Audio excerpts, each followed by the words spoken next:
Şəhid İsmailov Rövşən Məhəmmədağa oğlunun anası İsmailova Pərvanə xanım. Hər kəsi salamlayıram.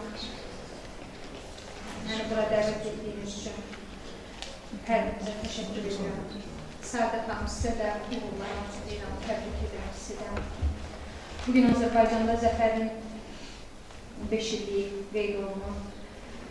Biz bu zəfərə gəlincə çox ağır yollardan keçmişik. Hər kəsə məlumdur, 100 ildən artıqdır ki, biz mənfur düşmənlə qonşuluq etməyə məcburuq. Nə qədər soyqırımları, nə qədər acı, ağırlı günlər yaşamışıq. Mən burada Sabir bəyi gördüm, mən keçmişə qayıtdım. 88-ci ildə Topxana meşəsi qırılmağa başlayanda Azərbaycanda böyük bir inqilab başladı, demək olar ki. O vaxt biz SSR-nin əsarətində olduğumuz üçün bizim tariximiz təhrif olunmuşdu. Gerçəklər bizdən çox gizlənmişdi. Bunu ziyalılarımız daha yaxşı bilir. Mən onda 8-ci sinifdə okurdum, 54 nömrəli məktəbdə təhsil alırdım.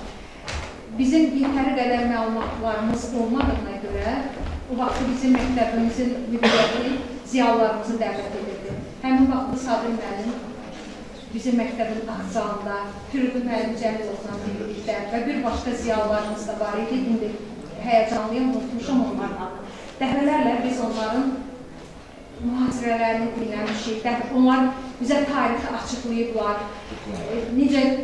Yəni bizə ümumi məlumat veriblər. Biz onları sevə-sevə dinləyirdik.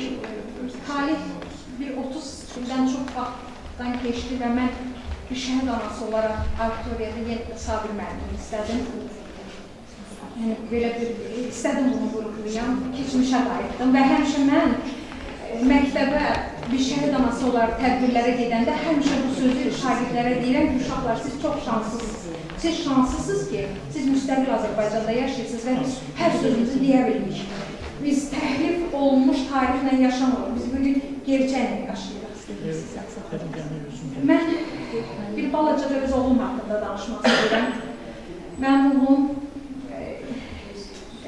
çox vətənpərvər uşaq idi, həqiqətən də idmanla məşğul olurdu həmişə. Bayaq bir müəllim bir fikir vurğuladı ki, balaca kişilər.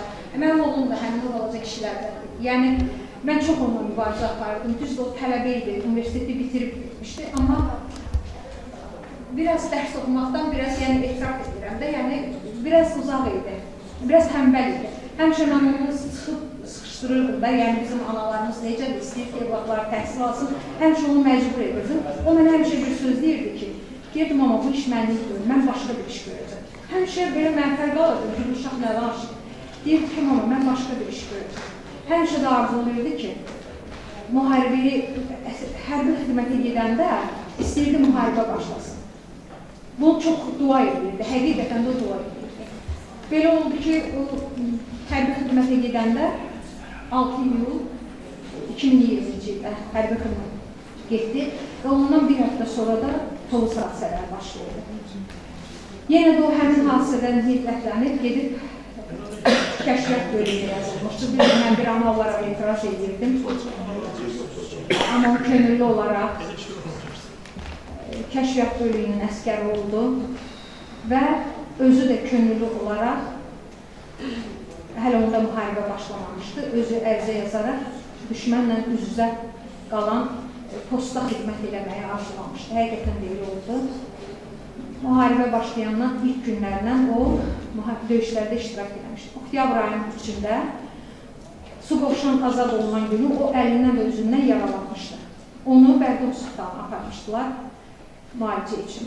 18 gün orada qalmalıydı. Oktyabr ayının 16-sında döyüş yoldaşı ilə bir yerdə İbrahimli Məhəmmədəli. Onlar qaçmışlar. Yəni bir söz, etiraz ərizəsi yazıb qoyub xəstəxanada yenidən hərbi hissəyə qayıtmışlar. Yəni şəkillərində də var, onun əli sarılıdır, əlində qəlpə olub və əli kəsilmişdi qəlpədən. Yəni burada muzeydə təqdim etmişəm bu şəkillərində onun əli sarılıydı, icazəsi yox idi. Həmlə tablonun baş atıcısıydı mənim oğlum. Mən bütün məlumatları biz ailə olaraq bu şəhid olandan sonra bilmişik. Yəni bizdən gizlədir. Amma o qədər içində düşmənə nifrəti var idi ki, Yəni, uşaqlar həmişə döyüş yoldaşları deyir ki, sevinir müharibə başlamasına. Oktyabrın 12-sində biz onunla son bir dəfə tanışdıq. Yəni, hiss elədim ki, mənlə əməli başda sağ olmuşdur. Mən ona çox yalvardım. Dedim ki, yalvardım ona, deyirdim ki, kəşfiyyat bölümünün əskəri olma. Yəni, hər kəs mənə başa düşər, heç bir valideyn istəmir ki, onun evladı gedib o riskə geçsin. Əlbəttə ki, o vətəndaş olaraq ən ali bir işidir. Mən onu başa düşürəm. Amma ana olaraq mənə çətin edir yükü daşımaq. Amma oğlumla fəxr edirəm, onunla qürur duyuram ki, o əsl vətəndaş oldu.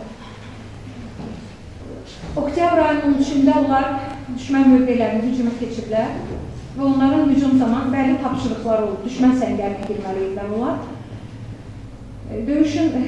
Döyüşdə onların komandirləri yaralanır, biraz əskərlər və yəni nizamsızlıq yaranır. Amma o özünü itirməyib, o bölüyün baş atıcısı olub.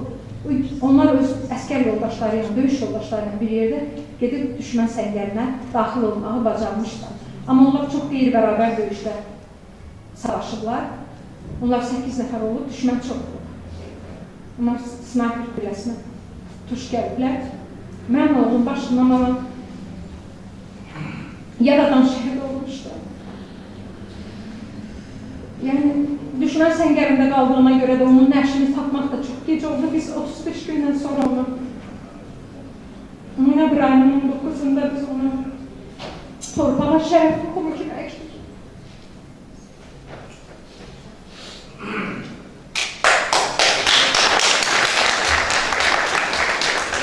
Mənə söz vermişdim ki, ağlamayım, amma mümkün deyil. Amma mən 5 ildə çox çətin günlər yaşamışam. Amma oğlumun qəhrəmanlığı ilə barışmışam. Mən artıq onu bir ana kimi günahlar. Mən ona bir qəhrəman, mən ona xalqının bir xilaskarı kimi, mən ona bir zəfərinin bir memarı kimi yanaşıram. Mən ondan fəxr edirəm. O həmişə mənə bir söz deyirdim, amma mən elə bir iş görmək istəyirəm ki, hamı məndən danışsın. Çox saf bir uşaq idi, yəni qeyri-adi, heç bir bacarığı yox idi. Düz idmançı idi, dediyim kimi. Dərslərində biraz zəif oxuyurdu. Düz ali təhsilli idi, amma istədiyim nəticəni mən ondan ala bilmirdim. Amma o həmişə deyirdi ki, mən elə bir iş görmək istəyirəm ki, hamı məndən danışsın. İndi bugün taliyelidir ki, mən ondan nasıl olarım, yəni özü olmasa da mən ondan danışdım və hamı ondan danışdım. Bugün onun ekranda onun şəkilləri yayınlanır. Mən onun əşyalarını muzeyə təhvil vermişəm. O bir tarixdir. O istədiyi arzusuna çatdı. Düzdür, mən və atası biz onunla valideyn kimi arzularımıza çatmasaq da, o öz arzusuna çatdı.